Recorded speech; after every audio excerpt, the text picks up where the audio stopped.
ایک سورہ فاتحہ 3 دفعہ سورہ توحید پڑھ کر تمام مومنین مومنات مرحومین تمام علماء تمام شہداء اپنے مرحومین میرے مرحومین بانیان مجلس کے مرحومین استاد شہید سبت جعفر شہید سردار شہید عارف حسینی کی روح کو پڑھ کر بخش دیں۔ بسم اللہ الرحمن الحمد للہ رب العالمین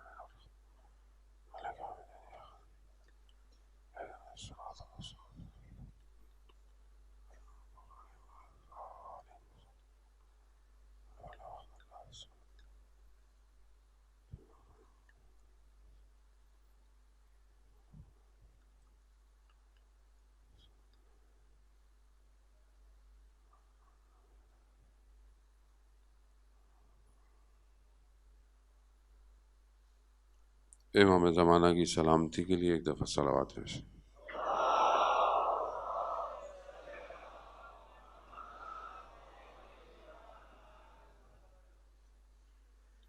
لا حول ولا قوة إلا بالله العلي العظيم حسبنا الله ونعم الوكيل نعم المولى ونعم النصير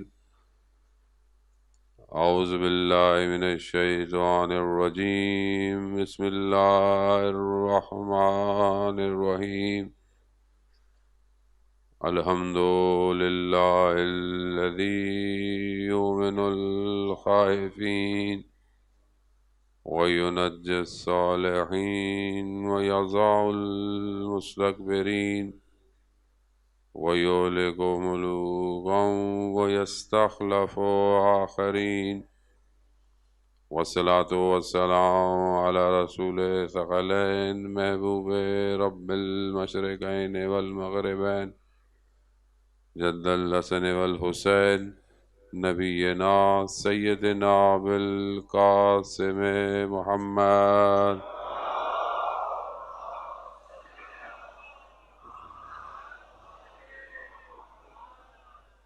وعلى آلہ الطیبین الطاہرین المعصومین لا سیما بقیت اللہ فی الارضین روحی وارواحنا لتراب مقدم الفدا ولعنت اللہ علی اعدائهم اجمعین بسم اللہ الرحمن الرحیم رب اشرح لی صدری ویسر لی امری واحلل عقدۃ من لسانی یفقهوا قولی اما بعد فقد قال اللہ تبارک و تعالی فی کتاب الحکیم والقرآن المجید وما خلقت الجن والانس الا لیعبدون صلوات بید محمد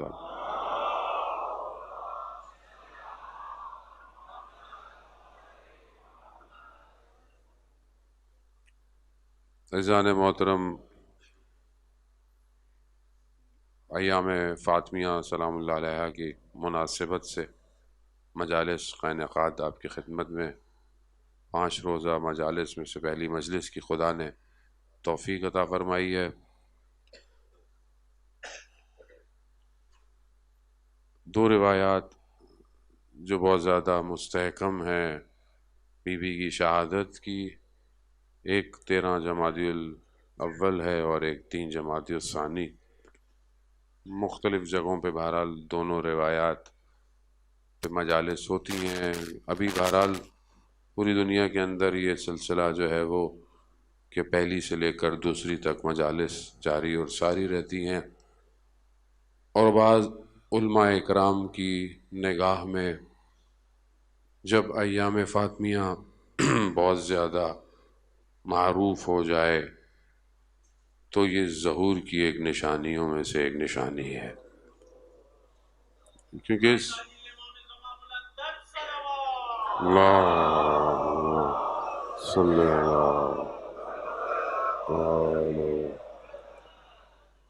بہرحال مجالس تو مجالس ہی ہیں ہماری، جیسے ماشاءاللہ ہوتی ہیں، خدا کا شکر ہے، لیکن ہر چیز کا ایک مقصد اور ایک ہدف ہے، اور اگر وہ چیز اس مقصد اور اس ہدف کی طرف نہ بڑھے تو وہ پھر وہ نتائج نہیں دے پاتی جو مطلوب ہیں۔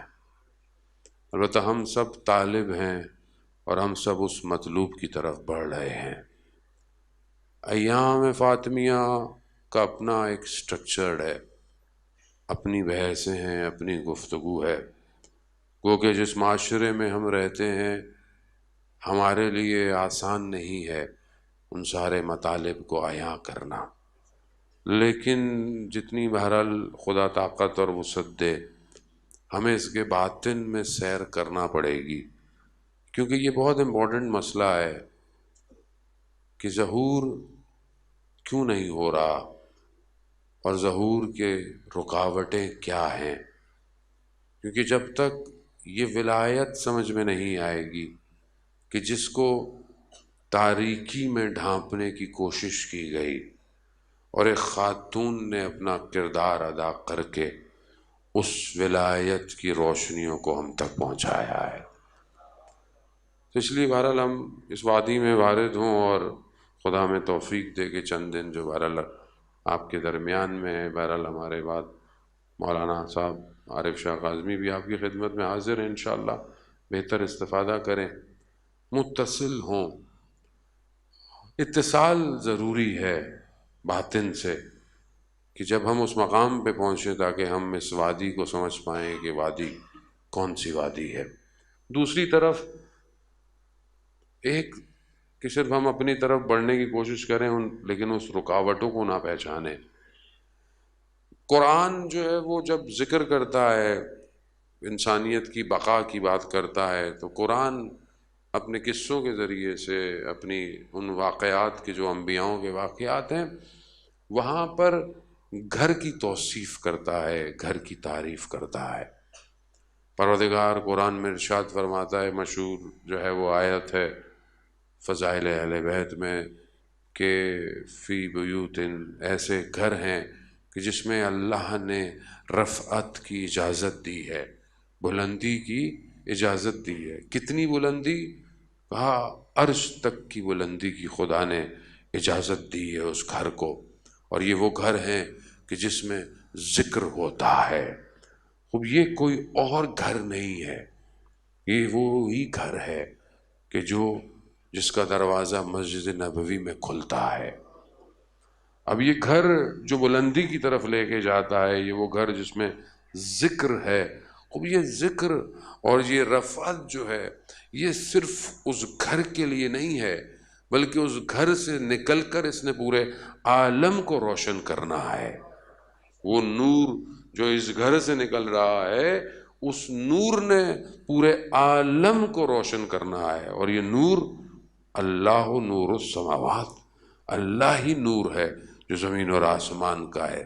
اب ہمیں اس رکاوٹوں کو بھی دیکھنا ہے کہ وہ کون سی رکاوٹیں ہیں جو اس نور سے روک رہی ہیں ہمیں، کون سی چیزیں ہیں جو یہ نور آنا چاہتا ہے لیکن نور کو آنے نہیں دے رہی۔ عزیزان محترم، تاریخ کے اور آگ کو پلٹنا اور کچھ چیزوں کی نشاندہی کر لینا مصداق کی نسبتاً آسان ہے، لیکن اس کے جڑ تک جانا اور اس کی چیز کو سمجھنا تاکہ اپنے معاشرے کے اوپر اس کو کمپیریٹیو اسٹڈی کر سکیں، مطلب تاریخ میں یہ ہوا، ایسے ہوا، خوب کیوں ہوا، کیا وجوہات تھیں اور پیچھے کیا ہے جو اس نور کو دبانا چاہتا ہے، کون سی مشکل ہے آخر۔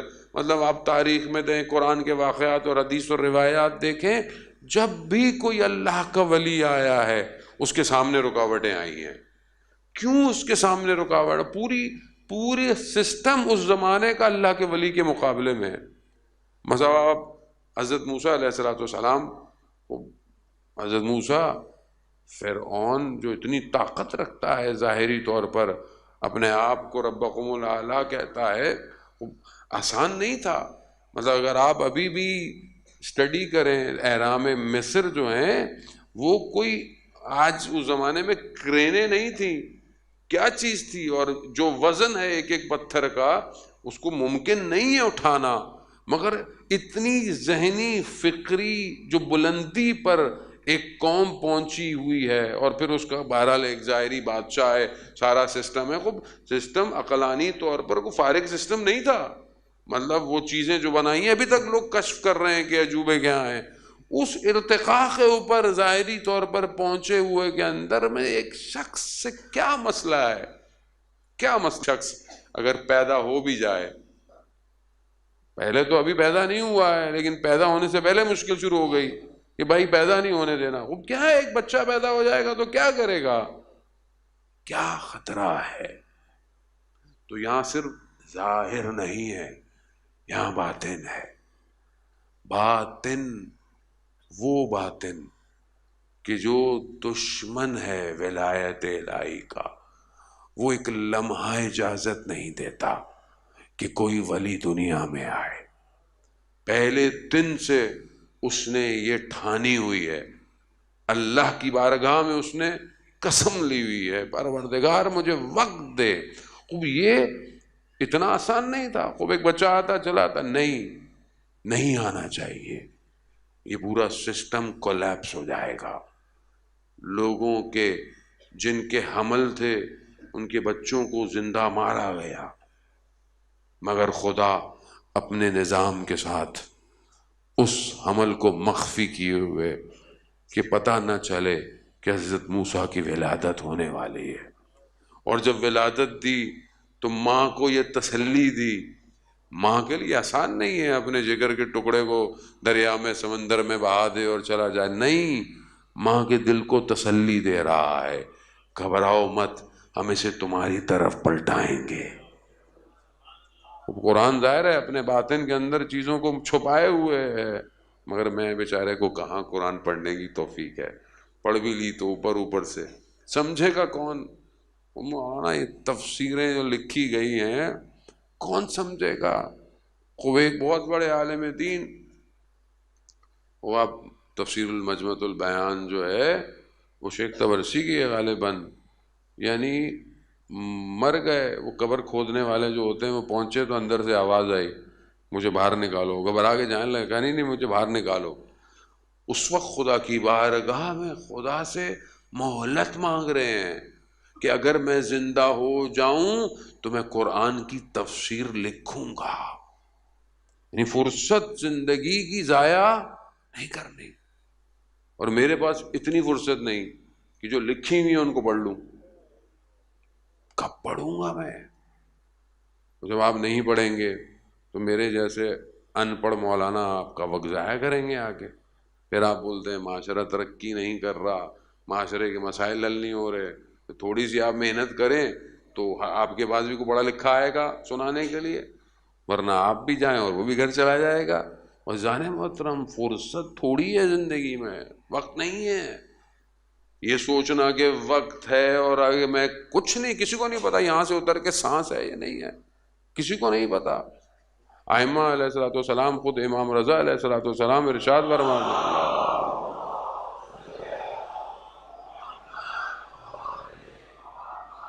امام فرماتے ہیں کہ میں صبح اپنی ایسے کر رہا ہوں کہ ہر روز میری زندگی کا ایک دن کم ہو رہا ہے.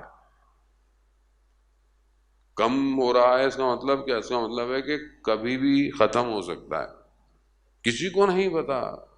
اس میں فرصت ہے. قرآن، ہدایت، معنویت، اس کے باطن میں اترنا. کب ہم اتریں گے اس کے باطن میں؟ بچہ ہو، بڑا ہوتا ہے، تھوڑا بہت قاعدہ پڑھا دیں، قرآن پڑھا دیں، گھر چلا جائے گا، وہ بھی بڑا ہو جائے گا. باقی قرآن زندگی میں کہاں ہے؟ یہ جس ہم گھر کا ذکر کر رہے ہیں، یہ گھر جس میں ذکر ہو رہا ہے، ذکر کیا ہے؟ وہ ذکر الہی ہے. وہ ذکر الہی میرے گھر میں کتنا ہے؟ آج جو معاشرے کا سب سے بڑے مسائل ہیں وہ گھر کے اندر ہیں. اور یہ گھر کے اندر کیوں ہے؟ کیونکہ قرآن گھر میں نہیں ہے. اب آپ کہیں گے مولانا صاحب ہمارے گھر میں تو ماشاءاللہ اتنے قرآن ہیں، مخمل میں لپیٹ کے رکھے ہوئے ہیں، اوپر طاق پہ رکھے ہوئے ہیں، پڑھتے بھی ہیں الحمدللہ، کبھی کبھی مسئلہ نہیں ہے. لیکن قرآن ظہور کہاں کر رہا ہے؟ اور یہ گھر کیسا ہے کہ یہاں امام حسن مجتبیٰ علیہ الصلوۃ والسلام، اللہم صلی علی محمد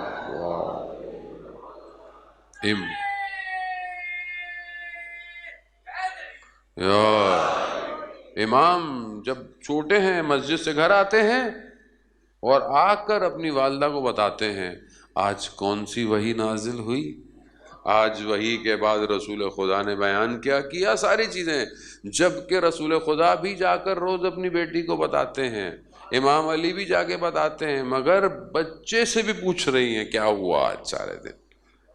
یہ گھر ایسا ہے. کاش میرے گھر میں کھانے کی ٹیبل پہ کسی قرآن کی آیت پہ گفتگو ہو. اذان محترم، میرے گھر میں تو نیٹ فلکس کا سیزن اور انسٹاگرام پہ کپڑوں کا ایڈ ڈسکس ہوتا ہے. کہاں ہے قرآن؟ میں کہاں جاؤں باطن میں؟ آج معاشرہ ایک دوسرے کو برداشت نہیں کر پا رہا، بھائی بھائی کا دشمن ہے. اور خاص طور پہ ازدواجی زندگی جس فقدان کا شکار ہے، اس کی وجہ کیا ہے؟ قرآن نہیں ہے، قرآن کی تعلیمات نہیں ہے. خود میں آپ کو خدا نخواستہ میں اپنے آپ کو کتنی تفاسیر کا مطالعہ کیا میں نے ابھی تک، کتنی آیتوں کو تھوڑا سا کھول لیا میں نے. باطن آیات کیا ہیں؟ میں تو ظاہر بھی نہیں ابھی تک پڑھ پایا. بہت تھوڑے سے لوگ قرآن کو پڑھتے ہیں، ماشاء اللہ مجھے خوشی ہوتی ہے بعض اوقات کہ مولانا صاحب نے ایک دفعہ ترجمے کے ساتھ پڑھا ہے، شوق پیدا ہوتا ہے، پھر تفسیر کی طرف جاتا ہے. اذان محترم، یہ جو ہم جس چیز کے پیچھے بھاگ رہے ہیں، میں یہ نہیں کہہ رہا کہ آپ کام نہیں کریں، جاب نہیں کریں، پڑھائی نہیں کریں، کتابیں نہ پڑھیں، ناول نہ پڑھیں، ہاں پڑھیں، لیکن یہ ساری چیزیں یہیں رہ جائیں گی. قرآن کہاں ہے زندگی میں؟ اس گھر میں قرآن نظر آتا ہے، اس گھر کی عبادت میں، اس گھر کے اخلاق میں، اس گھر کے برتاؤ میں. وہ اذان محترم چند دن ہمیں یہی تو سمجھنا ہے کہ یہ گھر کوالٹیز کیا ہیں. شخص جو ہے وہ نیا نیا مسلمان ہوتا ہے، مسجد نبوی آتا ہے اور آ کر تقاضا کرتا ہے. حضرت سلمان فارسی رضی اللہ تعالیٰ عنہ گئے جاتے ہیں لوگوں سے، بہرحال حالات مدینہ کے کوئی بہت اچھے نہیں ہیں، فائنینشل خود نہیں کوئی دے پاتا. جیسے ہی اس گھر پہ آتے ہیں، بیوی کہتی ہیں سلمان سے، سلمان 3 دن سے بچوں نے کچھ کھایا نہیں ہے، سختی کا عالم ہے، مگر کیونکہ خیر دروازے پہ آ جائے تو اسے پلٹانا نہیں چاہیے. اپنا لباس دیتی ہیں، جاؤ اسے کہیں قرض رکھوا کر کچھ لے لو، کھجور، اور اس کو دے دو. گھر ایسا ہے. کیا ہمارے گھروں میں اللہ کی راہ میں دینے کی تربیت ہے؟ کیا میں اپنے گھر میں تربیت کر رہا ہوں اپنے بچے کی ایسی کہ کل کو اگر وہ معاشرے میں دیکھے کہ کہیں ضرورت ہے وہاں وہ دے؟ یا میں اپنے بچے کو بھی مادہ پرست بنا رہا ہوں؟ ایجوکیشن سسٹم تو ایسے ہی ہے، یہ پڑھ لو، وہ پڑھ لو، اچھے نمبر لے آؤ، یونیورسٹی میں چلے جاؤ، ڈگری لے لو، ڈگری کے بعد نوکری کرو، نوکری کے بعد یہ لو، وہ لو، یہ لو، وہ ختم داستان. یہاں گھر کیا تعلیم دے رہا ہے؟ اب اخلاق تربیت باتوں سے نہیں ہے، اعمال سے ظاہر ہوتی ہے.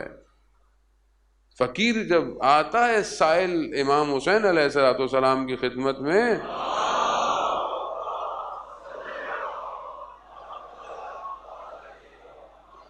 امام کی خدمت میں سائل آتا ہے، امام دے سکتے ہیں، دیتے ہیں، کہتے ہیں نہیں، پہلے میرے بھائی بڑے بھائی کے پاس جاؤ. جب بڑے بھائی کے پاس جاتا ہے، کہا کتنے دیے؟ کہا 50 دینار. تو پھر 49 دینار. کیوں؟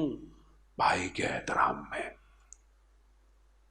یہاں بھائی بھائی سے مقابلے میں، بہن بہن سے مقابلے میں، ایک گھر برابر والے کے مقابلے میں چل رہا ہے. انہوں نے یہ مجلس رکھی تھی، انہوں نے اس کی قربانی دی تھی، ہم اس کی قربانی دیں. معاشرہ اسلامی تربیت میں نہیں ہے. یہاں بیٹی ایک اکلوتی بیٹی رسول کی، کائنات ان کے آگے، مختلف الملائقہ ملائکہ کی آمد و رفت ان کے آگے، رسول حبیب کبریا ہیں، یعنی معراج میں حضرت جبرائیل آگے نہیں جا رہے کہ میں آگے جاؤں گا پر جل جائیں گے، وہ تنہائی، وہ خلوت، وہ ملاقات اپنے رب کے ساتھ، اس ایک نبی کی ایک بیٹی کیا لے کر گھر آئی ہے، کیا نیا لباس دیا رسول خدا نے بیٹی کو، اپنی ازدواج کی موقع پر اپنا نیا لباس ساحل کو دے دیا۔ ایسا ہوتا ہے، یہ چیزیں پریکٹیکل ہیں۔ جب رسول خدا نے پوچھا بیٹی نیا لباس کیوں دیا، پرانا دے دیتی، پرانا دے دیتی، کہا بابا میں بھی تو آپ سے سیکھا ہے، آپ جب اپنے تن کا لباس اتار کر فقیر کو دے سکتے ہیں۔ یا رسول اللہ، یہ کہاں جا رہا ہے گھر، کس کو راضی کرنا چاہتا ہے؟ وہ رضا کہ جس کے لیے پوری کائنات خلق ہے، میرا گھر اس رضا پہ ہے کہ نہیں ہے؟ میں اپنی بیٹی کو کیا بھیج دیں، میں اس کی تربیت کیا کر رہا ہوں؟ کیا میں اس کی تربیت کر رہا ہوں کہ وہ گھر سے کیسے جائے، کیا لے کے جائے؟ کیونکہ دینا منع نہیں ہے، منع کوئی نہیں کر رہا آپ اپنی بیٹی کو نہ دیں یا آپ نہ، لیکن اصل کیا دینا ہے اس کو؟ کیا وہ اصل جو اس کے باطن کی تربیت ہے وہ میں دے رہا ہوں بیٹی کو؟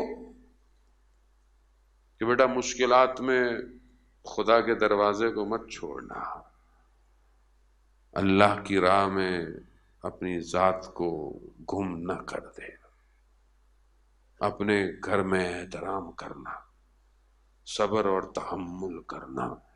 مگر اس گھر سے زیادہ کسی کے اوپر مصیبتیں پڑی ہیں۔ حضرت سلمان فارسی کہتے ہیں کہ ایک ہاتھ سے چکی پیس رہی ہیں، ایک ہاتھ میں بچہ ہے۔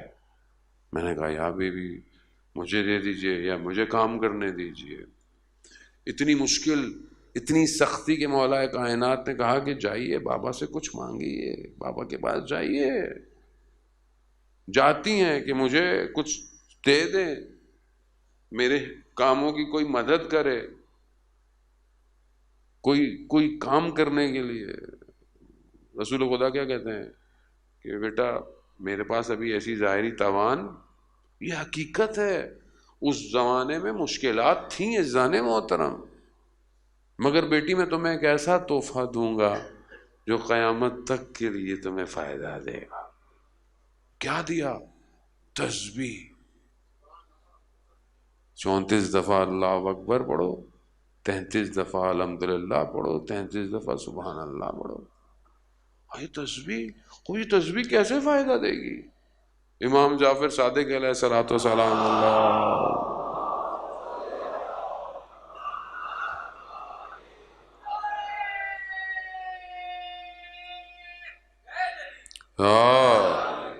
امام فرماتے ہیں کہ جو نماز کے بعد واجب اپنے گھٹنوں کو بلند نہ کرے اور اس تسبیح کو پڑھے، اسے یہ تسبیح 1000 نوافل کے برابر ہے۔ 1000 نوافل میرے نہیں، امام کے۔ عزیزان محترم، یہ تسبیح راز کشا ہے۔ ہم تفکر کے ساتھ اس تسبیح کو نہیں پڑھتے۔ اللہ اکبر کیوں ہے؟ کیوں پہلے اس کی کبریائی کا ذکر کیا جا رہا؟ خب یہ تکبیر آسان نہیں ہے۔ کوئی وجود سے کہنا ہے کہ وہ سب سے بڑا ہے، جب وہ سب سے بڑا ہے تو پھر اس سے بڑی کوئی اور چیز نہیں ہے۔ جب اس سے بڑی کوئی اور چیز نہیں ہے تو پھر باقی سے گھبرانا کیسا؟ وارد ہونا انسان اپنے وجود کے عزیزان محترم۔ خوب یہ گھر اس طرح ہے، خوب شادی کی پہلی رات گزرتی ہے اور مشہور آپ نے سنا ہوا ہے کہ رسول خدا پوچھتے ہیں اپنے داماد سے کہ آپ نے میری بیٹی کو کیسا پایا؟ کیا میری توجہ ہے اس طرف کہ کیسا پایا؟ خوب جیسی تربیت دی ہوگی ہم نے ویسی ہوگی، ہم کیا ایکسپیکٹ کریں گے؟ مگر رسول جانتے ہیں کہ انہوں نے اپنی بیٹی کی تربیت کیسے کی، کیسا پایا۔ مولا کائنات فرماتے ہیں میں نے خدا کی عبادت میں مددگار پایا۔ میری زندگی میں جان محترم، کیا واقعا میں اپنی بیٹی کی ایسی تربیت کر رہا ہوں کہ وہ جس جگہ جائے گی خدا کی طرف معاشرے کو لے کے جائے؟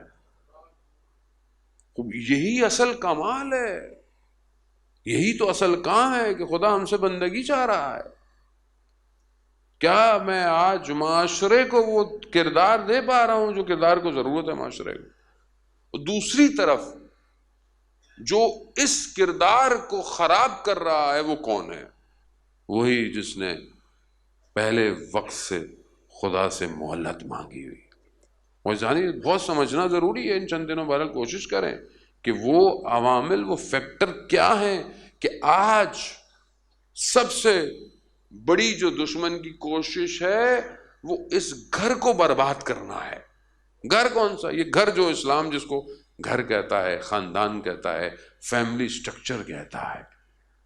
پہلی کوشش ویسٹرن فلسفی کی یہی ہے کہ یہ ریلیشن شپ بانڈنگ نہ ہو، خاتون جو ہو وہ صرف اس استعمال کے پرپس کے لیے ہو جسے دنیا کا ملٹی نیشنل کلچر کہتی، جیسے کوئی پروڈکٹ آپ کو دی جائے آپ اس کو استعمال کریں ختم ہو جائے۔ عورت کے مقام کو یہ رکھا ہوا ہے، عورت صرف استعمال ہو کام کے لیے۔ آپ دیکھیں کہ کس طرح ویسٹرن اس کو کہاں لے آیا ہے، اس کو اوریاں کر دیا ہے، لباس اس کے تن سے کھینچ لیا، اور عورت سمجھتی ہے کہ شاید میں بہت خوبصورت لگ رہی ہوں، میں بہت حسین لگ رہی ہوں، یا میں بہت آزاد ہو گئی ہوں۔ یہ آزاد نہیں ہے، یہ اس مرد کی چھپی ہوئی ہوس ہے جسے اس نے لا کر کہ عورت کو بھی برابر کا مقام دینا چاہیے۔ اسلام عورت کے مقام جتنا اسلام میں عورت کا مقام ہے وہ کسی جگہ نہیں ہے۔ اس سے بڑا اور کیا مقام اسلام دے کہ جو اسلام لانے والا نبی ہے، جب اس محفل میں بیٹی آ جائے تو اللہ کا نبی کھڑا ہو جاتا ہے۔ اس سے بڑا اور مقام کیا دے بیٹیوں کو کہ جب بیٹیوں کو زندہ دفنایا جاتا تھا، نہ صرف کھڑا ہونا بلکہ اپنے مقام پر اپنی بیٹی کو بٹھا دینا۔ فاطمہ بزۃ منی، فاطمہ میرے جگر کا ٹکڑا ہے۔ یہ مقام چھوٹا مقام نہیں ہے۔ ہمیں اسی مقام کی طرف اپنے آپ کو، اپنے گھر کو، اپنی فیملی۔ دشمن کیا چاہتا ہے؟ یہ سسٹم نہیں ہونا چاہیے۔ دشمن سارے ان کاموں کو کر رہا ہے کہ جو اسلام کے مخالف، محرم نامحرم کے فرق کو برباد کر رہا ہے، حرام کو حلال، حلال کو حرام کر رہا ہے۔ ٹی وی، میڈیا، فلمیں، کارٹون، اینیمیشن اس اسٹرکچرڈ کو تباہ کر رہی ہے جس اسٹرکچرڈ کو فطری طور پر خدا لے کر آیا ہے۔ یہ فطرت کے خلاف ہے جو ہو رہا ہے، اور جب فطرت کے خلاف ہوگا تو معاشرے میں فقدان ہوگا۔ آج ہم معاشرے کی اس جڑوں پر نہیں پہنچ پا رہے کہ جہاں مشکلات ہیں۔ آج ہم فرنٹ لائن پر مشکلات دیکھتی ہیں، جی حکومت مشکل میں، حکمراں مشکل میں، پولیٹیشن کہاں سے آیا؟ آسمان سے آیا۔ حکمراں کہاں سے آیا؟ کوئی بھی اپنے آپ کو جو لیڈر کہتا ہے کہاں سے آیا؟ آج مسائل کہاں ہیں؟ یا میں بھی کسی پوسٹ پہ آگے بیٹھتا ہوں تو میں کیا کر رہا ہوں؟ وہ اسی معاشرے سے آیا۔ خوب معاشرے کو یہ کردار کون دے رہا ہے؟ معاشرے کو یہ کردار وہ وطن دیتا ہے جس وطن میں یہ تربیت پاتا ہے۔ تو کیا وہ وطن، وہ گودیں پاک ہیں؟ کیا ان کی تربیت ہو رہی ہے کہ ان سے نکلنے والا اور ان کا تربیت یافتہ وجود انسانیت کو بقا دے گا؟ کیا یہ سوچ کر آج کا جوان اپنے لیے اپنی لائف پارٹنر ڈھونڈتا ہے؟ یا وہ فیس بک پہ، انسٹاگرام پہ ڈی پی دیکھی، پسند آ گئی، چلو بھائی آن لائن شادی ہو گئی، پھر آن لائن طلاق بھی ہو گئی۔ جتنی جلدی شادی اتنی جلدی طلاق۔ عزیزان محترم، اسلام چند چیدہ چیدہ اصول بیان کر رہا ہے کہ اگر تم رسول خدا حضرت محمد مصطفیٰ صلی اللہ علیہ وآلہ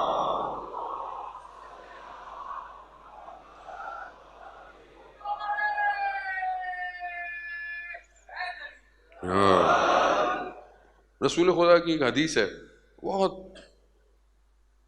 واضح حدیث ہے، خاص طور پہ گھر کے معاملے میں۔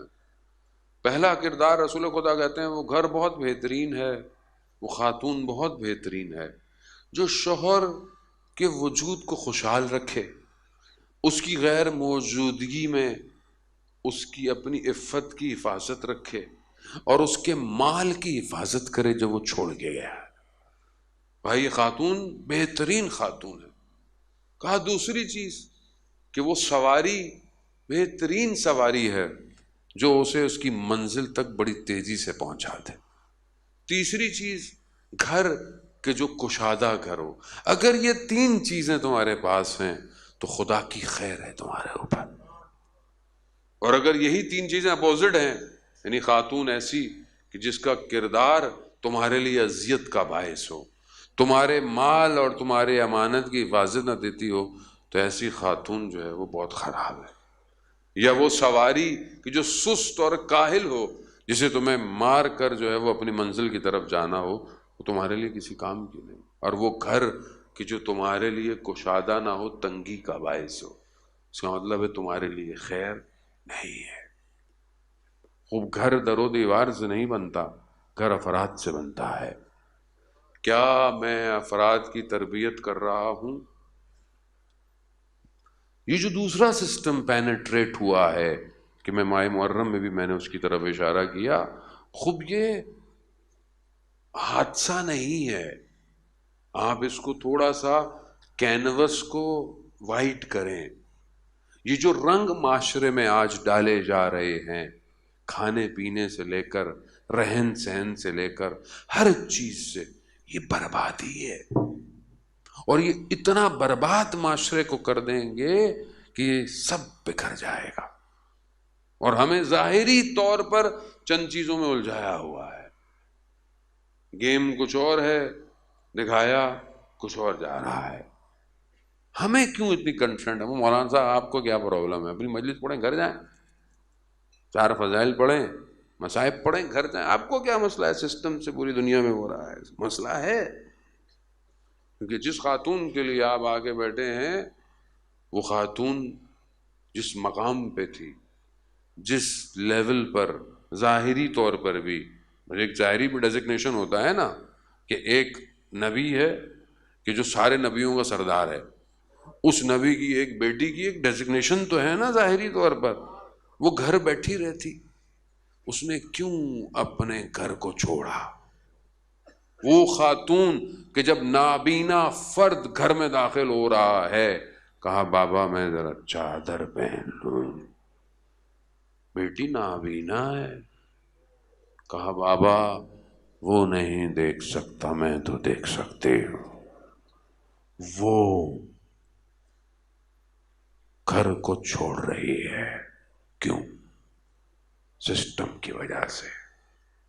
وہ سسٹم جو الہی سسٹم ہے، جب اس کی رکاوٹ آئے گی تو وہ فاطمہ کہ جو بذات و منی ہے، جو ام ابیہ ہے، جو طاہرہ ہے، جو بتول ہے، جو راضیہ ہے، جو مرضیہ ہے، وہ اپنا وجود قربان کرے گی۔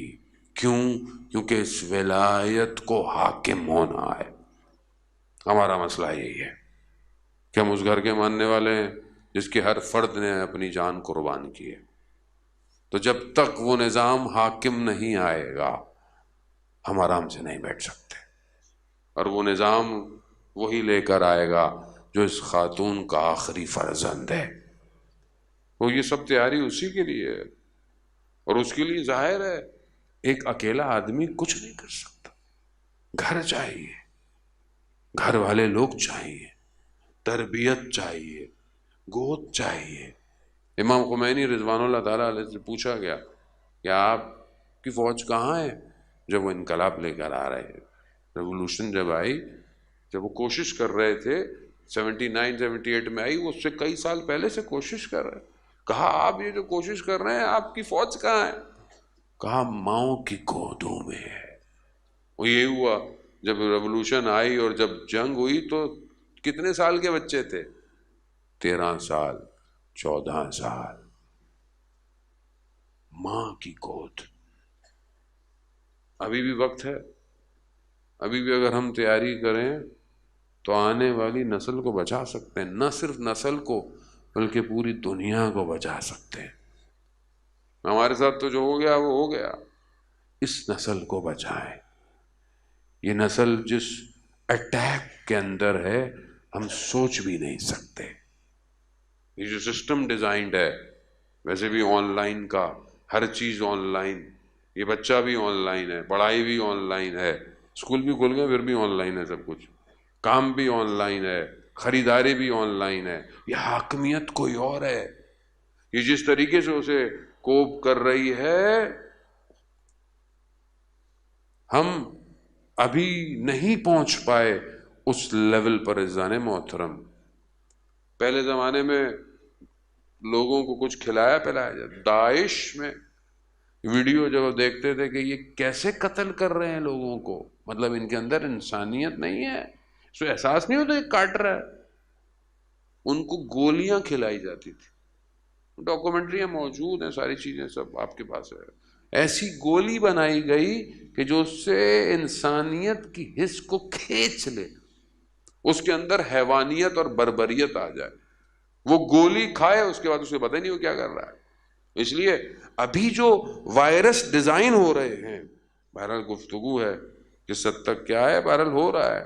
ابھی جو وائرس ڈیزائن ہو رہا ہے وہ ایسا ہے کہ جو اثر جو ڈالے گا وہ بدن پہ نہیں ڈالے گا، وہ اس کے ذہن پہ ڈالے گا، اور خاص طور پر جس کے عقیدے مذہبی ہیں اس سے اس کا مذہبی عقیدہ چھین لیا جائے گا. تو یہ ہو رہا ہے. دشمن اتنی پلاننگ میں رہا ہے کہ بتا آپ سے مشکل کیا ہے اس کو کہ ان کو کچھ بھی کر لو یہ مذہب نہیں چھوڑتے. مجالس ہو، محرم ہو، نمازیں ہیں، کہیں نمازیں، مسجدیں آباد ہیں، کہیں امام بارگاہیں آباد ہیں. خوب یہ ایک مذہبی رجحان ہے نا، مذہبی رجحان کیسے اس کو ڈائلیوٹ کرے؟ تو وہ وائرس بنائے گا. جو وائرس ضروری نہیں ہے کہ وائرس دوائی کے ذریعے ہوگی، نا.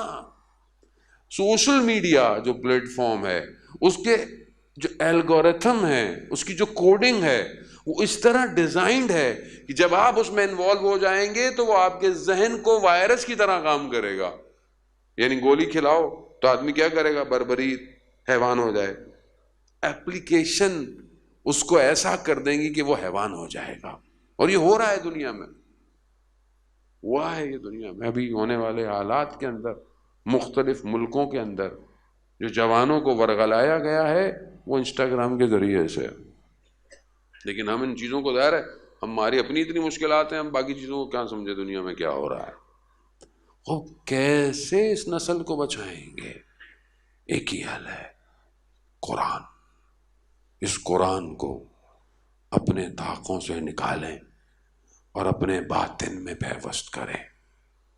جب تک یہ قرآنی کردار معاشرے میں نظر نہیں آئیں گے یہ معاشرہ نہیں بچ سکتا. ورنہ ہم ہمسایہ ہمسائے کا دشمن، بھائی بھائی کا، بہن بہن کا دشمن. یہاں ہر چیز نیگیٹو نظر آتی ہے، گھر کی باتیں نیگیٹو. کیوں؟ کیونکہ ہم دور ہیں. عزیزان محترم، وہ آئے ہیں بہرحال چند دن خدا نے جو ہمیں دیے ہیں، ہم اس قرآن کی طرف بڑھیں، قرآن کو کھولیں اور تفسیر شروع.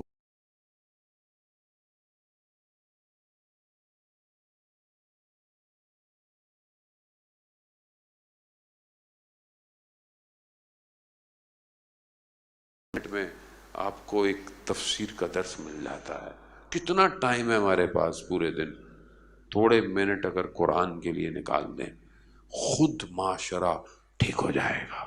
عزیزان محترم، قرآن کو اس کے باطن کی طرف متوجہ ہوں. بسم اللہ الرحمن الرحیم، انا اعطیناک الکوثر فصل لربک وانحر انا شانئک هو الابتر۔ رسول خدا کی اولاد نہیں ہو رہی، یہ رسول خدا کو طعنے دیتے تھے، مگر جب رسول کو حکم ہوا کہ جاؤ، کیونکہ وہ ادبی معاشرہ تھا، کیونکہ جہالت کا تعلق صرف نالج سے نہیں ہے، پڑھے لکھے لوگ بھی جاہل ہوتے ہیں۔ معاشرے میں کیا پڑھے لکھے لوگوں کی کمی ہے؟ کیا ظاہری طور پر ڈگریوں کی کمی؟ نہ، علمی بلاغت تھی عرب کے اندر۔ جب انہوں نے اعتراض کیا، اور بڑے بڑے شاعر تھے، تو یہ جب آیت نازل کو، 3 چھوٹی سی آیتیں نازل ہوئیں، اس کو جا کر خانہ کعبہ پہ جو ہے وہ ٹانگ دیا گیا۔ جب ان فصیح بلیغ ادیبوں نے اس چھوٹی سی بحر میں اس عمیق پیغام کو دیکھا، گو کہ جاہل معاشرہ تھا، لیکن کیا کہا؟ ما ھذا کلام البشر، یہ بشر کا کلام نہیں ہے۔ اور ہمیں آج تک سمجھ میں نہیں آیا۔ انا اعطیناک الکوثر، ہم نے تمہیں کوثر عطا کی۔ عزیزان محترم، یہ کوثر ہی کے جلوے ہیں کہ اگر یہ خاتون نہ ہوتی کچھ نہیں ہوتا۔ یہ سب کس کی وجہ سے؟ وہ ایک فرزند جو کربلا آیا، وہ نہ ہوتا تو اسلام ہوتا، میں اور آپ ہوتے نہیں۔ پوری انسانیت حسین کے اس ایک سجدے پر، کس نے دیا یہ سب کچھ؟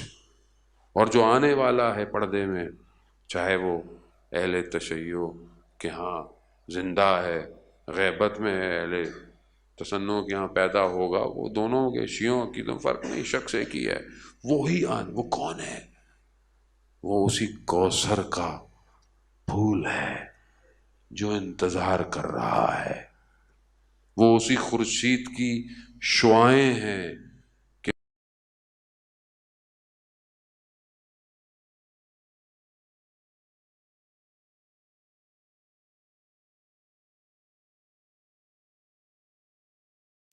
تو حضرت خدیجہ نے چند وصیتیں، چند سفارشیں کی۔ احترام اتنا ہے حضرت خدیجہ کو رسول خدا کا کہ خود کچھ کہہ نہیں رہے۔ ہاں، کتنی قربانی ہے حضرت خدیجہ کی، کتنے احسانات ہیں حضرت خدیجہ کے، مگر اس کے باوجود بھی تقاضا کر بھی رہی ہیں تو رسول خدا سے نہیں، بیٹی سے کہا کہ بابا سے کہو کہ ایک اپنی ردا یا آبا، اسی میں مجھے دفن کیجیے گا۔ سفارش۔ اور یا رسول اللہ کو کہا کہ یہ میری بیٹی چھوٹی ہے، اس کا خیال رکھیے گا، کوئی اسے اونچی آواز میں نہ پکارے۔ اللہ، خدا نے حضرت خدیجہ کی باتوں کو، خدا نے خود کفن بھیجا حضرت خدیجہ کے لیے۔ ظاہر ہے جس نے اپنی پوری مال دولت خدا کے لیے کی ہو، خدا نے اپنی طرف سے۔ میں کہوں گا حضرت خدیجہ جب تک رسول زندہ رہے، آپ کی بیٹی کے اوپر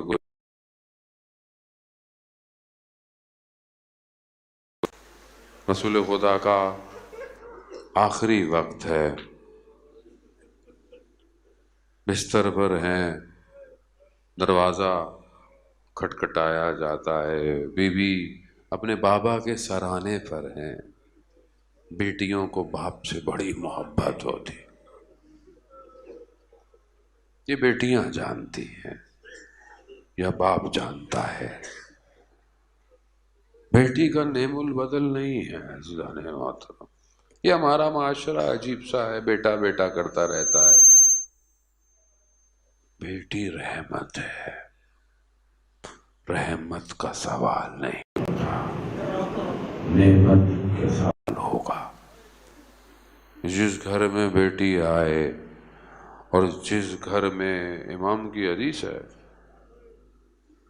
کہ جس گھر میں فاطمہ نام کی بیٹی ہو، اللہ اکبر۔ ایک صحابی نے جب اپنی بیٹی کا نام فاطمہ رکھا تو چھٹے امام نے کہا خیال رکھنا کبھی اس پر ہاتھ مت اٹھانا، اجرکم عند اللہ۔ کتنے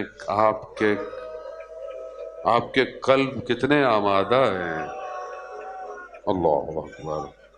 عزاداران محترم، یعنی کوئی بھی بیٹی ہو، کسی کی بیٹی ہو، نام ایسا ہے، خیال رکھنا، نام کا تقدس رکھنا، ہاتھ نہیں اٹھانا۔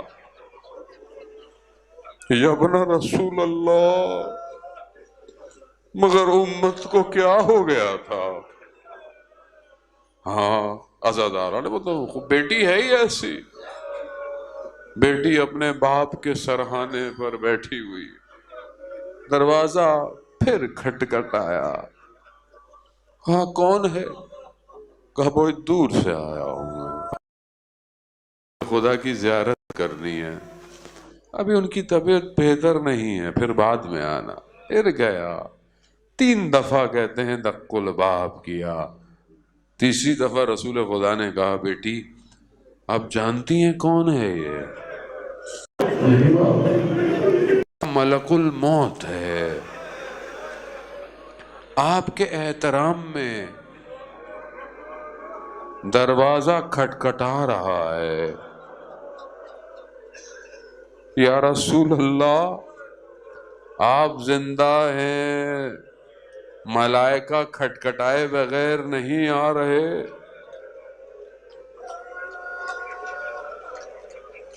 آپ کے جانے کی دیر ہے یا رسول اللہ۔ دروازہ کھٹکھٹایا نہیں جائے گا، دروازہ جلایا جائے گا۔ یا رسول اللہ، 6 مہینے تک آپ نے جس دروازے کو سلام کیا ہے نا، یہ چند لمحے۔ ہاں عزاداران محترم، صرف مصیبت اتنی بھی ہوتی تو تحمل ہو جاتی۔ ایام ہیں، آپ مصائب انشاءاللہ سنتے رہیں، خدا آپ کے گریے کو قبول کرے۔ عزاداران محترم، خوب یہ آمادہ ہو کر آئیں، شاید میں متوجہ نہیں ہوتا کہ یہ میں کس کے لیے آنسو بہا رہا ہوں۔ یہ رسول کی بیٹی ہے، رسول کو بڑی محبت ہے اپنی بیٹی سے۔ رسول نے کہا جس نے فاطمہ کو اذیت کی اس نے مجھے اذیت کی، جس نے مجھے اذیت کی اس نے خدا کو اذیت کی۔ ہاں عزاداران محترم، دروازہ صرف جلا نہیں، دروازہ گرایا، در و دیوار میں آ گئی۔ ایک ہی بیٹی ہے رسول کی، نہ صرف در و دیوار میں آئی، روایت بڑی سخت ہے۔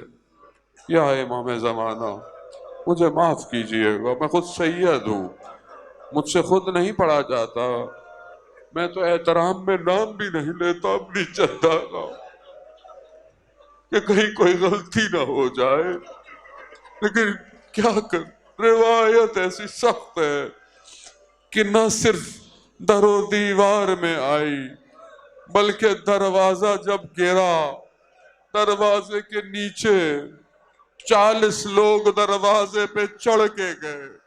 یا رسول اللہ، میں کیسے برداشت ہوگا؟ یہ ایک ہی بیٹی ہے آپ کی۔ عزاداران محترم، یہی تو وجہ تھی۔ مصائب آخری دن کے ہیں، بس جملہ کہہ کر آپ سے التماس دعا کہوں گا کہ وہ جو آخری وقت تھا جب اتار رہا ہے کائنات کا امیر، نہ جانے شکستہ حالتوں سے ایک جملہ کہا، یا رسول اللہ جیسی امانت دی تھی ویسی نہیں دے رہا۔